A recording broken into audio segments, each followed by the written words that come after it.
2024-25ஆம் ஆண்டில் இந்தியாவில் அதிவேகமாக வளர்ந்த மாநில பொருளாதாரம் எது?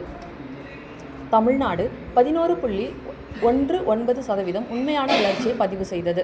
மேனுஃபேக்சரிங் வளர்ச்சி 14.74% இருந்தது. இது தேசிய சராசரியை விட 3 மடங்கு. இந்தியா முழுவதும் உள்ள மேனுஃபேக்சரிங் வேலைவாய்ப்பில் 15% தமிழ்நாட்டில் உள்ளது.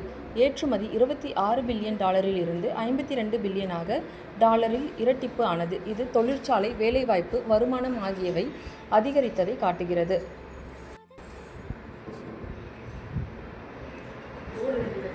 மருத்துவ உபகரணங்கள் பூங்கா அமைக்க மத்திய அரசு எந்த மாநிலத்தை தேர்வு செய்துள்ளது? 100 கோடி செலவில் மெடிக்கல் டிவைஸ் பார்க் அமைக்க ஒப்புதல். உள்நாட்டு உற்பத்தியை ஊக்குவித்தது. இறக்குமதியை குறைக்கும். மேக் இன் இந்தியா திட்டத்திற்கு உதவுகிறது. மருத்துவமனைகள் குறைந்த விலையில் உபகரணங்கள் பெறும். சுகாதாரத்துறையில் தமிழ்நாட்டை முன்னிலைப்படுத்தும்.